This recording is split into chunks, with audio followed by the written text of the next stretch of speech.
हाय दोस्तों, स्वागत है आपका मेरे यूट्यूब चैनल क्यूरियस माइंड में। मैं मनीषा तिवारी मिश्रा। आज हम देखेंगे philosophy of inclusion with special reference to children with disability, यानी कि असक्षम बच्चों के संदर्भ में समावेशन का दर्शन। तो देखेंगे कि हम इंक्लूसिव एजुकेशन में क्यों इतना इसे जोर देते हैं या क्या महत्व है इसका, इससे होने क्या वाला है समाज में। तो यही सारी छोटी छोटी सी बातें हैं, बस ये एक छोटा सा एक्सप्लेनेशन है इसमें। इसके बाद हम डिसेबिलिटीज़ के ऊपर कुछ क्वेश्चंस देखेंगे और हमारा ये टॉपिक यहीं स्टॉप हो जाएगा। Inclusion is the keystone of today's education which applies to accommodate include all human beings, thus all full spectrum of diverse abilities within one system in such a manner that all involved can be assured of successful, equal and equality participation in real life experiences from birth to the grave.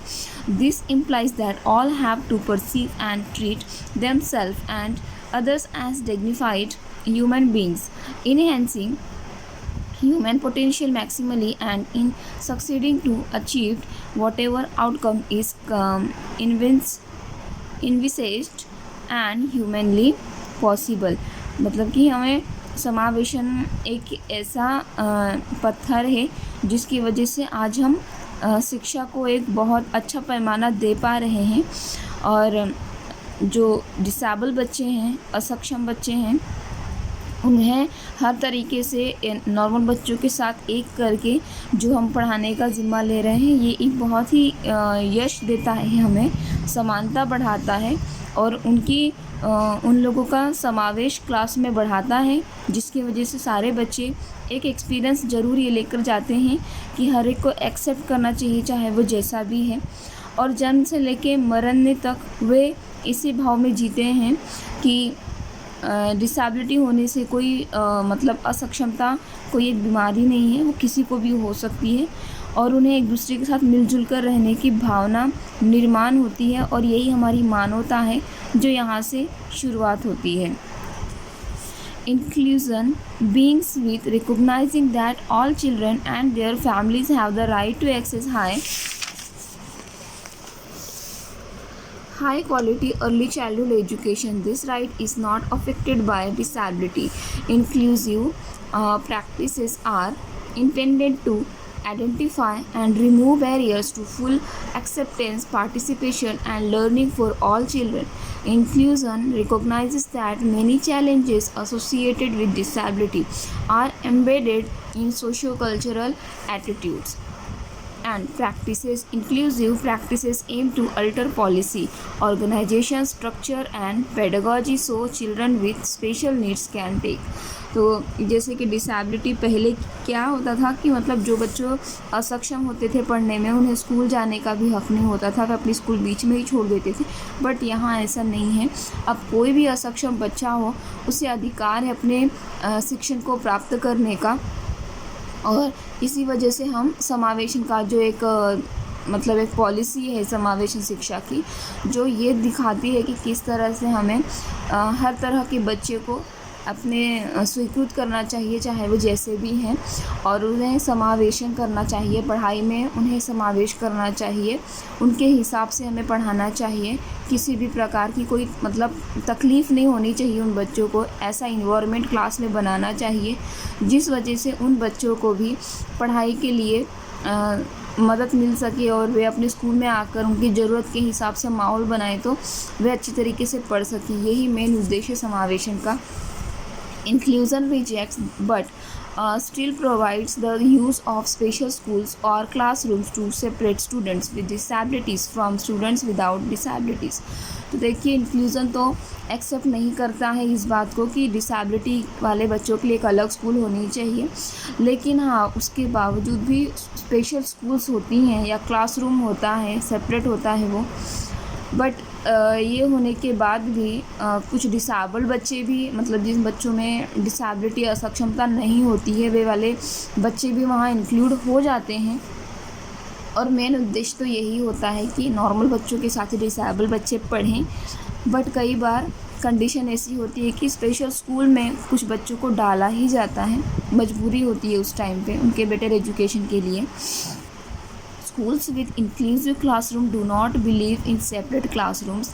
They do not have their own separate world, so they have to learn how to operate with students while being less focused on by teachers due to a higher student to teacher ratio. तो school में और classroom में जैसे हम समावेशन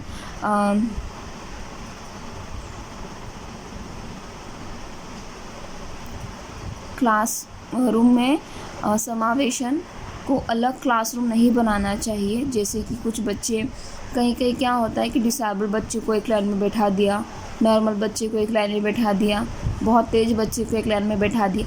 तो इस तरह से क्लास में रूम में कोई डिवाइडेशन नहीं होना चाहिए, कोई सेपरेट नहीं होना चाहिए। बच्चों को ये फील नहीं कराना चाहिए कि उनकी क्षमता क्या है। और पूरे विश्व में ये चीज़ है कि हमें किसी की क्षमता आंकने का कोई हक ही नहीं है। सभी लोगों को एक साथ एक पैमाने में पढ़ाना चाहिए और टीचर्स के द्वारा यही उनका एकाग्र होना चाहिए कि बच्चों को एक साथ कैसे पढ़ा सकती हैं। और हायर एजुकेशन और टीचर रेशियो को देखते हुए इस चीज़ में टीचर की एकाग्रता होनी चाहिए कि बेहतर तरीके से बच्चों को कैसे पढ़ाएं। Implementation of these practices varies. Schools most frequently use the inclusive model for selected students with mild or moderate special needs.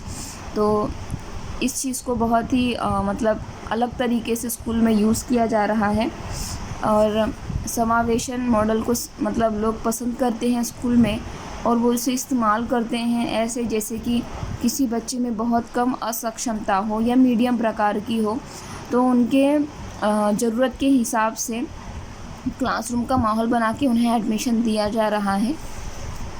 Fully inclusive schools which are rare do not separate general education and special education programs. Instead, the school is restructured so that all students learn together.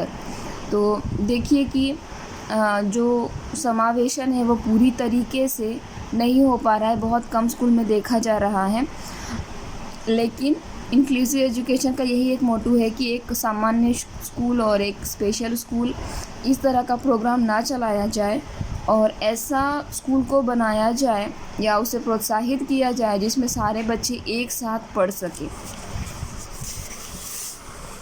Inclusive education difference from the integration और mainstreaming model of education, which tend to be concerned principally with disability and special educational needs, and learners changing or becoming ready for or needs, and learners changing or becoming ready for or deserving of accommodation by the mainstream. By contrast, inclusive is about the child's right to participate and the school's duty to accept the child. तो inclusive education अलग अलग है, जैसे कि उसे integration यानी समावेशन है, उसमें मेन स्ट्रीम मॉडल आ जाता है, मतलब कि एक पैमाने में सारे बच्चों को रख देना और उसके बाद उन्हें पढ़ाना, उन्हें महत्व देना, उनकी जो असक्षमता है, उनकी जो खासियत है एजुकेशन में जो उन्हें देनी चाहिए, उन्हें मदद करना ज़रूरत के हिसाब से, उनकी पढ़ाई में थोड़े बदलाव करना, उन्हें तैयार करना आगे के लिए और उन्हें अपने स्कूल में जगह देना। इसी इंक्लूसिव एट लास्ट यही है कि हर बच्चे का मतलब हक है पढ़ाई का, उसे समावेश करना अपने स्कूल में, ये हर एक स्कूल की ड्यूटी है। A premium is placed upon full participation by students with disabilities and upon respect for their social, civil and educational rights. तो जो प्रीमियम्स होते हैं, जैसे हम बीमा भरते हैं ना, या फिर किसी प्रकार की कोई पॉलिसी है, ठीक है, तो इन्होंने जगह दे दी बच्चों को पूरे तरीके से अपने स्कूल में पार्टिसिपेट समावेश करने में, चाहे उनके अंदर कोई भी डिसेबिलिटी हो फिर भी, और इस प्रकार से सामान्य बच्चे उन्हें उनकी रिस्पेक्ट करें, उन्हें समाज में एक जगह मिले, पढ़े लिखे बने और उनका जो पढ़ाई का जो हक है वो न छीने। Feeling included is not limited to physical or cognitive disability. but also includes the full range of human diversity with respect to ability, language, culture, gender, age and of other forms of human differences. तो पढ़ाई का मतलब ये नहीं होता है मतलब समावेशन इस चीज़ में नहीं होती है कि उसकी शारीरिक या उसकी समझ से उसकी समझ में अक्षमता हो तो बच्चे उनसे अलग हो गए, ऐसा नहीं है। उससे ज़्यादा बड़ी बात ये है कि जो इंसान है वे एक दूसरे की रिस्पेक्ट करें, अलग एक दूसरे की जो अलग चीज़ें, अलग क्वालिटीज़ हैं या डिसेबिलिटीज़ है उसे समझे, एक दूसरे की भाषा, संस्कार, जेंडर और उनके अलग अलग प्रकार की जो डिसेबिलिटीज़ है उसे समझे, उसे रिस्पेक्ट दें और उसके हिसाब से उसके साथ व्यवहार करें। ये सबसे बड़ी महत्व की बात है इंक्लूसिव एजुकेशन में। तो एक तरह से एक अच्छा इंसान बनाना बच्चों को, ये इसी में फोकस किया गया है।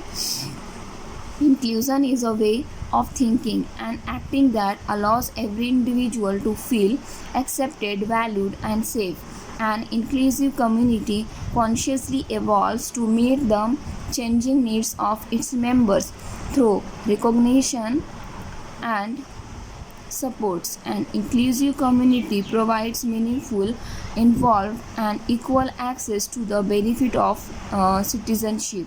तो समावेशन एक ऐसा रास्ता है या ऐसी सोच है, ऐसी एक प्रक्रिया है जो कि हमें परमिशन देती है कि हर एक बच्चे को हम स्वीकृत करें, चाहे वो जैसे भी हों, उन्हें महत्व दें, उन्हें सुरक्षित रखें।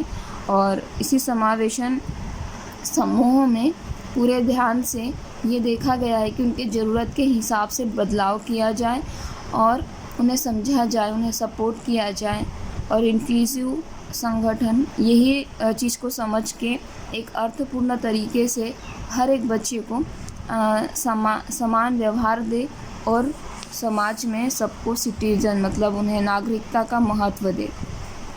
इन Manitoba we embrace inclusion as a means of enhancing the well-being of every member of the community. By working together, we strengthen our capacity to provide the foundation for a richer future for all of us. तो Manitoba एक place है, other country से related है ये। तो वहाँ पे ये देखा गया है कि समावेशन शिक्षा का मतलब वहाँ पे ऐसा देखा गया है कि हर एक इंसान अपने संगठन के हर एक मेंबर की इज्जत करे, ठीक है, चाहे वो डिसेबल हो ना हो, नो मैटर, और साथ में मिलकर उनके साथ काम करे, अपनी क्षमता को बढ़ाए, अपनी कैपेसिटी को बढ़ाए और एक नए और अच्छे हेल्दी फ्यूचर के निर्माण करें सभी लोग मिलकर। यही समावेशन और इंक्लूजन का महत्व है। तो thank you for watching this video अच्छा लगा तो शेयर करें, लाइक करें, सब्सक्राइब करें। Thank you for watching this video.